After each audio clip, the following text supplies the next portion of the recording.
Hi friends, welcome to daily current affairs. December 3, 2024లో ఉన్నటువంటి current affairs. December 3, 2024 current affairs అండి. So మనకి ఇందులో ఉన్నటువంటి ముఖ్యాంశాలు చూద్దాం ఈ రోజునేవి. ఒకటి డిసెంబర్ 3 మనకి అంతర్జాతీయ ప్రపంచ దివ్యాంగుల దినోత్సవం, వికలాంగుల దినోత్సవం.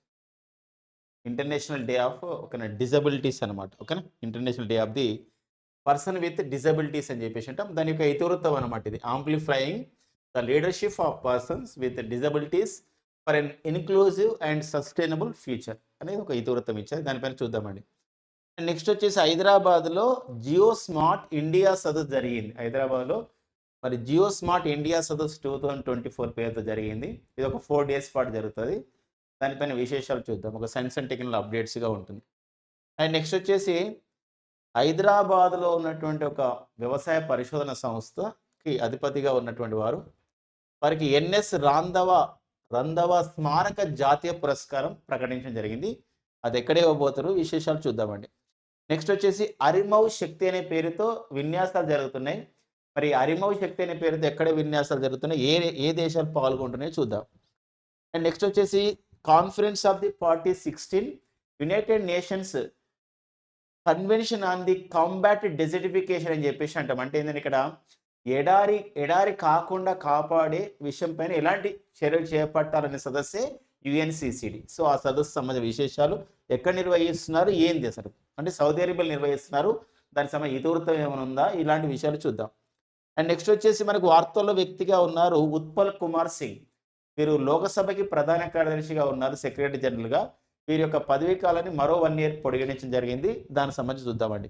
అండ్ ఇక నెక్స్ట్ ఈ డిసెంబర్ వచ్చిందంటే మనకి ఏంటంటే వివిధ విశ్వవిద్యాలయాలు కానీ అంటే యూనివర్సిటీస్ కానివ్వండి, లేదా ఈ యొక్క డిక్షనరీ సంస్థలు కానివ్వండి, ఆక్స్ఫర్డ్ సంస్థ, ఇలాంటి కొన్ని సంస్థలు ఏం చేస్తాయంటే ఈ వర్డ్ ఆఫ్ ద ఇయర్ అంటే ఈ సంవత్సరంలో ఏ వర్డ్ని ఎక్కువగా సెర్చ్ చేశారు, ఎక్కువగా వార్తలు ఉంది అని చెప్పేసి ఉంటే ఇక్కడ మరి బ్రెయిన్ రాట్ అనేది ఉంది. బ్రెయిన్ రాట్, మరి ఈ బ్రెయిన్ రాట్ అనే ఒక పదం ఏదైతే ఉందో, ఈ బ్రెయిన్ రాట్ అనే పదాన్ని ఆక్స్ఫర్డ్ యూనివర్సిటీ వాళ్ళు వర్డ్ ఆఫ్ ద ఇయర్ ఈ సంవత్సరానికి ఈ పదమే ఉత్తమమైంది అంటే బాగా సెర్చ్ చేశారని ఇచ్చారు. వాళ్ళు బ్రెయిన్ రాట్ అంటే అర్థం ఏందో చూద్దామండి. ఇవి మనకు డిసెంబర్ 3, 2024లో ఉన్న కరెంట్ అఫైర్స్. మరికొన్ని కరెంట్ అఫైర్స్ అంటే ఇంకా ఉన్నాయి, వాటిపైన డిస్కస్ చేస్తూ ఈ మెయిన్ కరెంట్ అఫైర్స్ని కూడా చూసుకునే ప్రయత్నం అయితే చేద్దాం. సో మరి ఈ కరెంట్ అఫైర్స్ డిస్కస్ చేయడానికన్నా ముందు ఫస్ట్ ఏముంది మనకి డిసెంబర్ 3 ఏది అంతర్జాతీయ వికలాంగుల దినోత్సవం, international day of the persons with disabilities. దాని యొక్క ఇతివృత్తం ఇవ్వడం జరిగిందండి. What is the theme of international day of person with disabilities అంటే మనం ఇప్పుడు దివ్యాంగుల దినోత్సవం ఇతివృత్తం ఏంటంటే amplifying the leadership of persons with disabilities for an inclusive and sustainable future. అంటే డిజబిలిటీస్ వాళ్ళకి, దివ్యాంగులకి వాళ్ళకు మంచి భవిష్యత్తుని, సుస్థిరమైన భవిష్యత్తు అందించాలి, అంత సమీకృతంగా ఉండాలి, వాళ్ళని నాయకత్వ లక్షణాలని కూడా పెంపొందించినట్టు చేయాలని చెప్పేసి దానికి ఇతివృత్తంగా ఇవ్వడం జరిగిందనమాట. ఇక నెక్స్ట్ వచ్చేసి మనకి హైదరాబాద్లో జరిగినటువంటి జియో స్మార్ట్ ఇండియా సదస్సు గురించి డిస్కస్ చేద్దామండి. జియో స్మార్ట్ అనే సదస్సు హైదరాబాద్లో జరిగినటువంటి జియో స్మార్ట్ సదస్సు అండి. మరి జియో స్మార్ట్ ఇండియా సదస్సు ఇది 2024 మరి డిసెంబర్లో నిర్వహిస్తున్నారు. డిసెంబర్ 2 అంటే నిన్న స్టార్ట్ అయ్యి డిసెంబర్ 6 వరకు కూడా, అంటే డిసెంబర్ 2 నుంచేని డిసెంబర్ 6, 2024లో మనకు హైదరాబాద్ నిర్వహిస్తున్నారండి. ఈ సదస్సులో మనకి ముఖ్య అతిథిగా పాల్గొనడం జరిగింది. సో మరి పవన్ గోయాంకా. ఎవరండి పవన్ గోయాంకా? సో పవన్ గోయాంకా అనేవారు ఎవరు అని చెప్పేసి అంటే వీరు మనకి ఇన్స్పేస్ అనే సంస్థ మన భారతదేశంలో అంతరిక్ష రంగంలో ప్రభుత్వ మరి ప్రైవేట్ భాగస్వామ్యంతో ఉపగ్రహాలు నిర్మించాలి లేదా అంతరిక్ష రంగానికి ఊతం ఇవ్వాలనే ప్రధానమైన ఉద్దేశంతో ఏర్పాటు చేయబడ్డ సంస్థ ఇన్స్పేస్ సంస్థకి చైర్మన్గా పనిచేస్తున్న వారే సో పవన్ గోయాంకా. వీరు పాల్గొనడం జరిగింది అనమాట. ఇన్స్పేస్ అంటే అబ్రివేషన్ ఏంటంటే Indian National Space Promotion Authorization Centre అని చెప్పేసి అంటమాట ఇన్స్పేస్ అనే సంస్థ. ఓకేనా ఫ్రెండ్స్, మరి ఇలాంటి క్రమంలో వీరు అంటున్నారు ఏంటంటే సో భారతదేశంలో అంతరిక్ష రంగం అనేది పెరుగుతూ ఉంది. మన ప్రపంచ అంతరిక్ష రంగంలో 2% వాటా ఉంది. ఇటీవల కాలంలో సోమనాథ్ గారు కూడా అదే మాట అన్నారు, మన ఇస్రో చైర్మన్. సో ఈ క్రమంలో మన భారతదేశంలో అంతరిక్ష రంగం గురించి కృషి చేస్తున్నటువంటి సంస్థలు, అంకుర పరిశ్రమలు ఎన్నున్నాయి మన భారతదేశంలో అంటే 250 ఉన్నాయని చెప్పడం జరిగింది. సో అదొక ఇంపార్టెంట్. మన దేశంలో ఫస్ట్ స్పేస్ స్టార్టప్ ఏది? మన దేశంలో తొలి అంటే అంతరిక్ష రంగంలో కృషి చేయడానికి ఏర్పాటు చేయబడ్డ తొలి స్పేస్ స్టార్టప్ అంటే మనకు స్కై రూట్ ఏరోస్పేస్ సంస్థ అనమాట. అట్లా. సో మరి ఈ స్పేస్ స్టార్టప్లో ఇంతవరకు $125 మిలియన్ లేక యుఎస్ డాలర్ లేక పెట్టుబడి ఈ 250 స్పేస్ స్టార్టప్లో వచ్చిందని చెప్పేసి పవన్ గోయంక గారు చెప్పడం జరిగింది. మనకి ఇది ఒక మొత్తం ఒక ఫోకస్డ్గా ఒక సంబంధించినటువంటి ఇన్క్లూజివ్గా నేర్చుకోవాలి. జియో స్మార్ట్ ఇండియా సదస్సు ఎక్కడ నిర్వహిస్తున్నారు, ఎప్పుడు నిర్వహిస్తున్నారు, ఇందులో పాల్గొన్నటువంటి అంశాన్ని మనం చూసుకోవాల్సినటువంటి అవసరము ఉంటుందండి. ఇక నెక్స్ట్ వచ్చేసి మనకి మరికొన్న సంబంధించి చూసినట్లయితే మనకి ఇంపార్టెంట్ పాయింట్ ఆఫ్లో చూసినట్లయితే ఎన్ఎస్ ఇది అయిపోయింది, జియో స్మార్ట్ ఇండియా సదస్సు అయిపోయింది. మరి ఎన్ఎస్ రాంధవా స్మారక జాతీయ పురస్కారం అండి. మరి ఎన్ఎస్ రాంధవా జాతీయ స్మారక పురస్కారానికి ఎవరికి ఇవ్వడం జరిగింది? ఎన్ఎస్ రాంధవా స్మారక పురస్కారానికి అంటే సో మన హైదరాబాద్లో ఉన్నటువంటి ఒక సంస్థ ఉందండి, వ్యవసాయ పరిశోధన సంస్థ, నార్మ్ అని చెప్పేసి అంటాం. ఈ నార్మ్ సంస్థకి డైరెక్టర్గా ఉన్నవారు ఎవరంటే శ్రీనివాసరావు గారు. వీరు వ్యవసాయ రంగంలో విశేషమైన కృషి చేసినందుకు గాను సో వీరికి ఎన్ఎస్ రాంధవా స్మారక జాతీయ పురస్కారాన్ని ఇవ్వబోతున్నారు.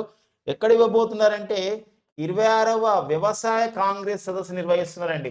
26వ వ్యవసాయ సైన్స్ కాంగ్రెస్ అంటే వ్యవసాయంలో మనం సైన్స్ను ఎలా వాడాలి, ఇలాంటి విషయంలో ఎలాంటి ఒక పరిశోధన జరుగుతున్నాయనే విషయం పైన చర్చించడానికి 26వ వ్యవసాయ సైన్స్ కాంగ్రెస్ అనేది ఎక్కడ నిర్వహిస్తున్నారంటే ఉత్తరాఖండ్ రాష్ట్రం నిర్వహిస్తున్నారండి. ఉత్తరాఖండ్ రాష్ట్రంలో ఎక్కడ ఫ్రెండ్స్ అంటే ఇది పంత్నగర్ అనే ప్రాంతం నిర్వహిస్తున్నారు.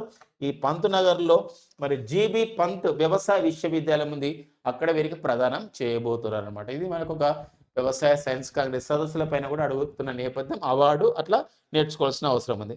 ఇక మరికొన్ని కరెంట్ పేపర్ చూసినట్లయితే ఇక్కడ మరి ఓకేనా అరిమౌ శక్తి అనే విన్యాసాలు అండి. అరిమౌ శక్తి విన్యాసాల పైన కూడా ఇంపార్టెంట్ ఉంది. అరిమౌ శక్తి అండి, అరిమౌ శక్తి, అరిమౌ శక్తి, మరి అరిమౌ శక్తి అండి, అరిమౌ శక్తి ఒక అరిమౌ. సో అరిమౌ అండి, అరిమౌ. సో అరిమౌ శక్తి అంటారండి, ఇట్లా రాస్తారండి. అరిమౌ శక్తి అని తెలుగులో ఇలా రాస్తాము, అరిమౌ శక్తి ఇంగ్లీష్లో కూడా రాసుకుందాం అండి, అరిమౌ శక్తి. సో ఓకేనా అరిమౌ శక్తి విన్యాసాలు. ఈ అరిమౌ శక్తి అనేది ఒక ఎక్సర్సైజ్, అంటే దేశాల మధ్య ఈ యొక్క రక్షణ సంబంధాల బలోపేతం గురించి ఇలాంటి విన్యాసాలు నిర్వహిస్తూ ఉంటారు ఎక్సర్సైజ్ని.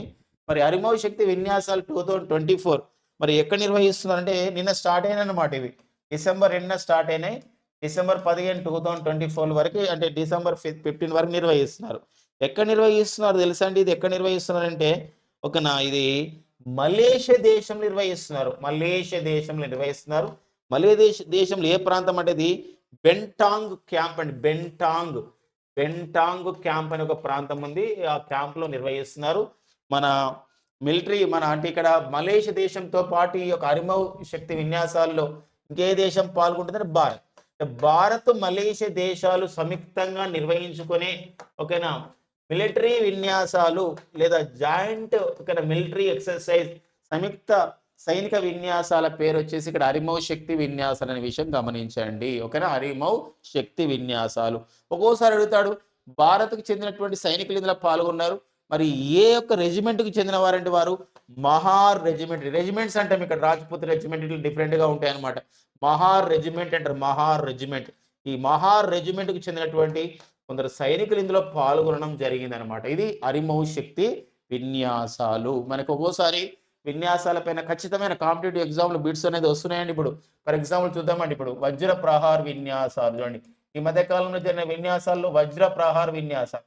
మరి వజ్ర ప్రహార్ విన్యాసాల్లో ఏ రెండు దేశాలు పాల్గొంటున్నాయి అంటే భారతదేశం పాల్గొంటుంది అండ్ అమెరికా దేశం కూడా పాల్గొంటుంది. అమెరికా దేశం కూడా పాల్గొంటున్నటువంటి విన్యాసాలు వజ్ర ప్రహార్ విన్యాసాలు. దాంతోపాటు ఈ మధ్యలో జరిగినాయండి సింబాక్స్ విన్యాసాలు. మరి సింబాక్స్ విన్యాసాలు అనేది ఏ రెండు దేశాలు పాల్గొంటున్నాయంటే ఇక్కడ భారతదేశం మరియు సింగపూర్ దేశాలు సంయుక్తంగా నిర్వహించుకునే విన్యాసాలు. ఈ మధ్య కాలంలో జరిగిన విన్యాసాల్లో గరుడ శక్తి అండి, గరుడ శక్తి. మరి గరుడ శక్తి విన్యాసాల్లో ఏ రెండు దేశాలు పాల్గొంటుండే మన భారతదేశంతో పాటుగా ఇండోనేషియా అండి. ఇండోనేషియా దేశాలు. ఈ మధ్య కాలంలో సిన్బ్యాక్స్ విన్యాసాలు కూడా జరిగాయి. సిన్బ్యాక్స్, ఈ సిన్బ్యాక్స్ విన్యాసాలు ఏ రెండు దేశాలు అంటే సో కంబోడియా మరియు భారతదేశం కలిసి నిర్వహిస్తున్న విన్యాసాలే సో మరి సిన్బ్యాక్స్ విన్యాసాలు అని చెప్పేసి అంటాం. సిన్బ్యాక్స్ సో ఆ సంబంధించినటువంటి విషయం అండి ఇది. ఇది ఒక మనకి ఒక అరిమౌ శక్తి విన్యాసాల పైన నేర్చుకుంటున్నప్పుడు ఎక్కడ పాల్గొంటున్నారు, ఎక్కడ జరుగుతున్నాయి, సో ఏ రెండు దేశాలు పాల్గొంటున్నాయి, ఏ తరహా విన్యాసాలు, సో సంబంధించిన విషయం చూసుకుంటున్నాం అనమాట. దీని తర్వాత నెక్స్ట్ వచ్చేసి conference of the parties UNCCDs 2024 అండి. దీనిపైన కూడా డిస్కస్ చేద్దాం, ఓకేనా.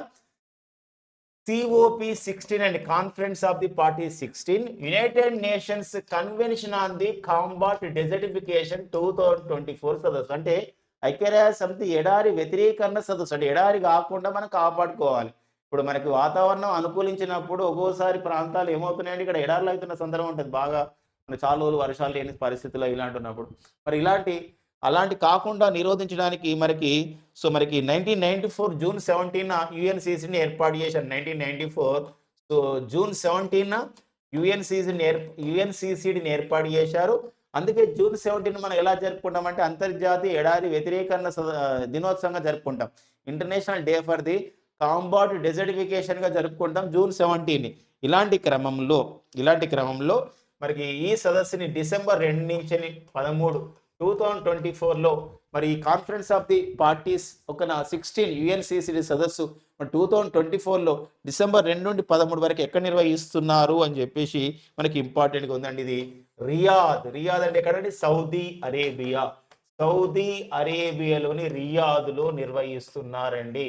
ఫ్రెండ్స్ గుర్తుపెట్టుకోండి, సౌదీ అరేబియాలోని రియాద్లో నిర్వహిస్తున్న నేపథ్యం అనమాట. ఇది చాలా ప్రతి 2 సంవత్సరాల కోసం జరుగుతుంది అనమాట ఈ సదస్సు. 2022లో ఈ కాన్ఫరెన్స్ ఆఫ్ ది పార్టీ 16 అంటే అది 16 కాదు, ఇప్పుడు 15 అవుతుంది, ఒక 2 ఇయర్స్ ముందు కాబట్టి. ఇది 2022లో ఎక్కడ నిర్వహించారు ఈ కాన్ఫరెన్స్ ఆఫ్ ది పార్టీస్ 15 UNCCDని 2022లో ఎక్కడ నిర్వహించుకోవడం జరిగింది అని చెప్పేసి అంటే అది కోట్ డి ఐవరీ అనే దేశంలో నిర్వహించుకోవడం జరిగింది. ఈసారి ఎక్కడ నిర్వహిస్తున్నారు, సౌదీ అరేబియా దేశం నిర్వహిస్తున్నారు. థీమ్ ఏంది, ఇతివృత్తం ఏంది, దీని యొక్క ఇతివృత్తం ఏంటంటే అవర్ ల్యాండ్ అవర్ ఫ్యూచర్. మానేల మా భవిష్యత్తు, మా నేలను కాపాడుకుంటే మా భవిష్యత్తు మంచిగా ఉంటుంది. ఒకనా అవర్ ల్యాండ్ అవర్ ఫ్యూచర్ అని చెప్పేసి అంటే మనం ఇప్పుడు మనం కష్టపడితే మంచిగా ఉంటాం మనం, అంతే. అవర్ ల్యాండ్ అవర్ ఫ్యూచర్, ఇది కూడా అంతే. సో మరి hour hard work our future లాగా ఇది కూడా అవర్ ల్యాండ్ అవర్ ఫ్యూచర్ అని చెప్పేసి మనకు ఒక సంబంధించినటువంటి సో ఇతివృత్తం ఇవ్వడం జరిగింది అనమాట. ఇదొక సంబంధించినటువంటి అంశం. ఇది ఇంకా నిన్ననే స్టార్ట్ అయింది కాబట్టి మనకు డిసెంబర్ 13 మొత్తం డీటెయిల్స్ తెలుస్తాయి. డిక్లరేషన్స్ ఏమైనా వచ్చినాయా, మన భారతదేశంలో ఎవరు హాజరయ్యారు, మళ్ళీ అంతేకాదు వాళ్ళు ఏమైనా ప్రకటన చేసిర్రా, ఇవన్నీ మనకు తర్వాత తెలుస్తాయి అనమాట. ఇదైతే గుర్తుపెట్టుకోండి సదస్సులు. ఈ సదస్సు గుర్తుపెట్టుకోవాలి ఎగ్జామ్ పాయింట్ ఆఫ్ వ్యూలో. మొన్న కూడా ఒక సదస్సు జరిగిందండి, కాన్ఫరెన్స్ ఆఫ్ ది పార్టీస్ 29 అంటే COP29, United nations framework convention on the United nations framework convention on the మరి క్లైమేట్ చేంజ్ అని చెప్పేసి అంటాం. ఈ సదస్సు 2024లో మరి ఎక్కడ నిర్వహించడం జరిగింది, నవంబర్లో. అంటే సో మనకి ఇది ఎక్కడ నిర్వహించడం జరిగింది అంటే అజర్బైజాన్ రాజధాని అనేది బాకులో నిర్వహించుకోవడం జరిగింది. ఈ సదస్సు కూడా కొంచెం గుర్తుపెట్టుకోవాల్సిన అవసరం ఉంటుంది కాంపిటేటివ్ పాయింట్ ఆఫ్ వ్యూలో. సో ఇప్పుడు మనం ఒక 2 సదస్సులు అయిపోయినాయండి. ఇప్పుడు ఇంకా ఏమన్నా మన కరెంట్ పేపర్స్ చూద్దాం. ఇంకేం కరెంట్ పేపర్స్ ఉన్నాయండి మనకి నవంబర్. ఓకే, ఉత్పల్ కుమార్ సింగ్ న్యూస్లో ఉన్నాడండి. ఉత్పల్ కుమార్ సింగ్ ఎవరండి? ఉత్పల్ కుమార్ సింగ్ మనకి ఎవరు? ఉత్పల్ కుమార్ సింగ్ న్యూస్లో ఉండడానికి గల కారణం ఏంటి? ఉత్పల్ కుమార్ సింగ్ ఇంపార్టెన్స్ ఏంటి అని చెప్పేసి అంటే వీరు ఉత్పల్ కుమార్ సింగ్ వీరి యొక్క నేపథ్యం ఏంటంటే వీరు లోకసభకు సెక్రటరీ జనరల్గా పనిచేస్తున్నారు. లోకసభ కార్యకలాపాలన్నీ కూడా స్పీకర్ పేరు పైన జరిగినప్పుడు కూడా లోకసభలో ఒక ముఖ్యమైనటువంటి ఒక ప్రభుత్వ అధికారిగా ఉంటారు సెక్రటరీ జనరల్.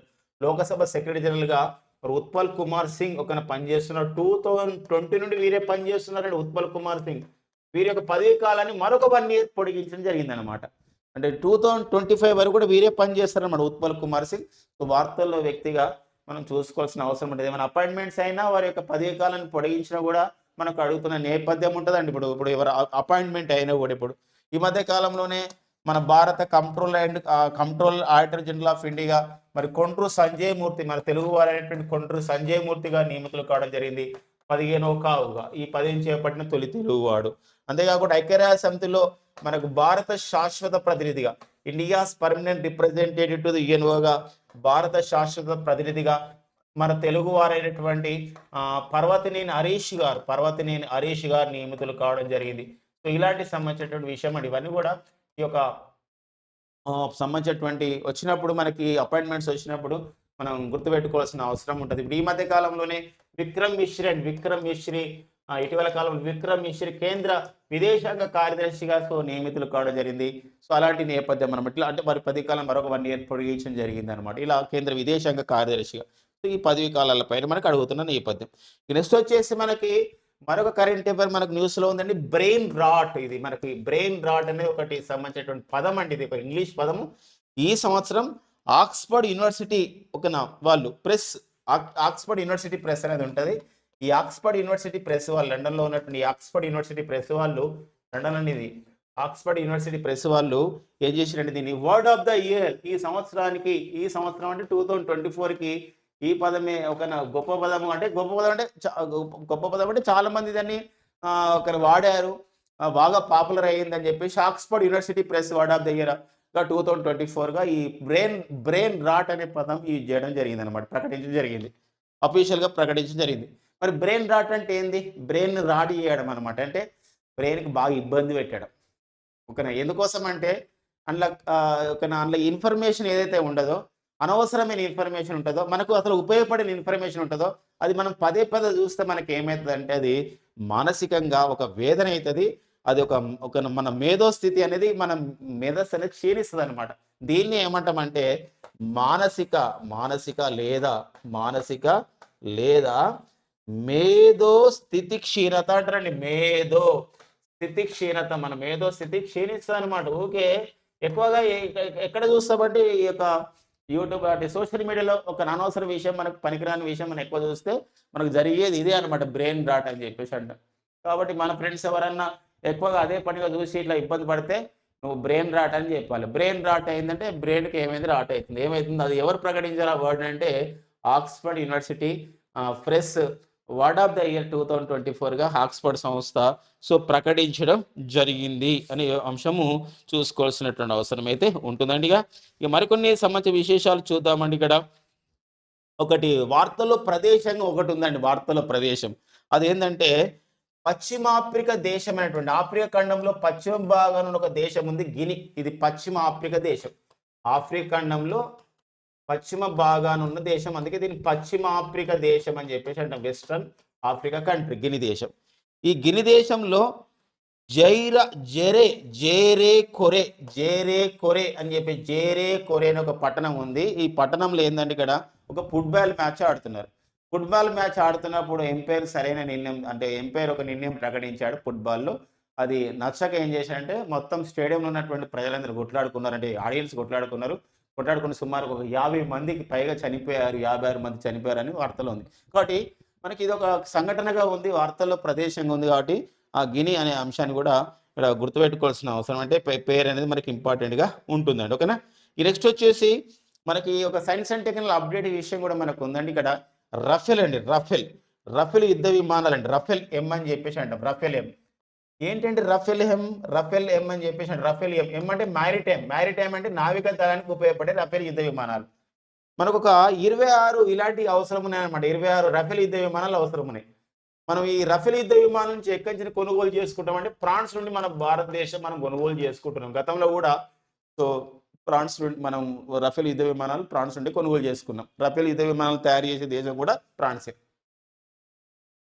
మరొక విషయం ఏంటంటే ఇక్కడ స్కార్పిన్ జలంతర్గాములు ఇవి కూడా ఈ సాంకేతికత కూడా ఎవరిదంటే జలంతర్గాముల సమ్మేళన విషయంలో ఇది కూడా ఫ్రాన్స్ నుండి, ఇది కూడా మనం కొనుగోలు చేసుకోవాల్సిన అవసరం ఉంది. ఒక 3 స్కార్పిన్ జలంతర్గాములు కొనుగోలు చేసుకుంటున్నాం అనమాట. అంటే ఈ విషయంలో అంటే మన ప్రస్తుతం మన భారత ప్రధాన నావికాధికారి chief of the navy staff వచ్చేసి మనకి అడ్మిరల్ డికే త్రిపాఠి ఉన్నారు, దినేష్ కుమార్ త్రిపాఠి. వారు ప్రకటించారు త్వరలోనే ఫ్రాన్స్ నుండి ఒక రఫేల్ ఎం అంటే నావికాదళ అవసరాలకు ఉపయోగపడే 26 రఫేల్ యుద్ధ విమానాలు, నావికాదళ అవసరాలకు ఉపయోగపడే స్కార్పిన్ జలంతర్గాములని ఫ్రాన్స్ నుండి కొనుగోలు చేసే విషయంలో భారత్ ఫ్రాన్స్ దేశాల మధ్య ఒక ఒప్పందం చేసుకోబోతున్నామని చెప్పేసి ప్రకటించడం జరిగింది.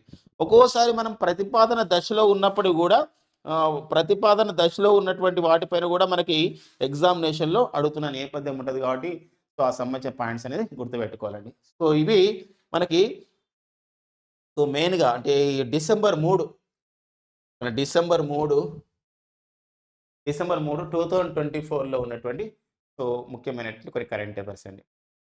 సో, మరిన్ని కరెంట్ అఫైర్స్ గురించి మీరు మనకి గూగుల్ ప్లే స్టోర్‌లో బిషబస్ సార్ ఆన్‌లైన్ క్లాసెస్ యాప్‌ని డౌన్‌లోడ్ చేసుకొని దానిలో మరిన్ని కరెంట్ అఫైర్స్ మనకుంటాయండి.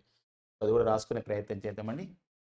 సో, ఇట్లా మనకి గూగుల్ ప్లే స్టోర్‌కెళ్ళినప్పుడు మనకు బిషబస్ సార్ ఆన్‌లైన్ క్లాసెస్ యాప్ అని ఒకటి ఉంటదండి మనకి. యాప్ ఉంటది.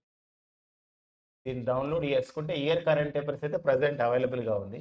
సో, ఖచ్చితంగా మీకు ఉపయోగపడుతుంది. అంటే ఇంకా అప్‌డేట్ అవుతా ఉందది. సో, డిసెంబర్ 2020 వరకు డిసెంబర్‌లో ఉన్నటువంటి కరెంట్ అఫైర్స్‌తో పాటు నవంబర్ ఈ కరెంట్ అఫైర్స్ కూడా అప్‌లోడ్ అవుతా ఉన్నాయి. ఇంకా మిగతా కరెంట్ అఫైర్స్ కూడా అప్‌లోడ్ అవుతాయండి. సో, ఇవ్వండి మనకు. Thank you friends and all the best.